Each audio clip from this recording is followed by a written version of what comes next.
রজমকৃত শয়তানের কবল থেকে আল্লাহ তাআলার কাছে আশ্রয় চাচ্ছি।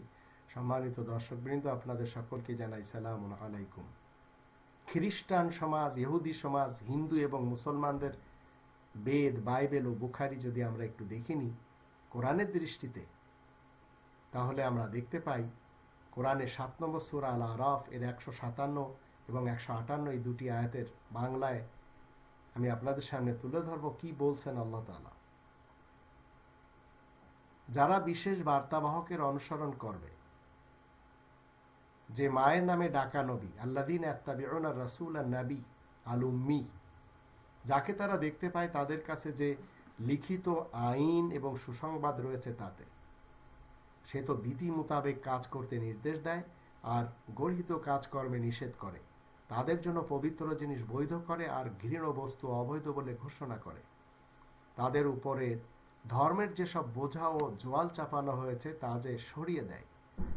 সুতরাং যারা এতে বিশ্বাস করবে আর তাকে সহযোগিতা করতে যে সঙ্গী হবে আর তার প্রতি অবতরণকৃত কোরআনের অনুসারী হবে, তারাই প্রকৃতপক্ষে সফলকাম মানুষ। তুমি বলে দাও, হে মানব জাতি, আমি তো তোমাদের সবার জন্য বার্তাবাহক।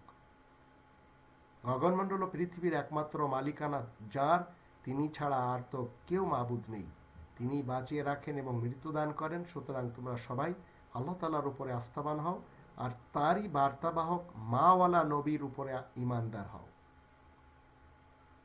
যে আল্লাহ ও তার শব্দ সময়ের উপরে আস্থাবান, তোমরা সেই একটি কোরআনের অনুসরণ করো যেন তোমরা সৎ পথে এগিয়ে যেতে পারো। তো এই চ্যালেঞ্জ ছুড়ে দিয়েছেন আল্লাহ রাব্বুল আলামিন খ্রিস্টানদের প্রতি, ইহুদিদের প্রতি, হিন্দুদের প্রতি, মুসলমান শিয়া, মুসলমান সুন্নি, মুসলমান সালাফিদের প্রতি।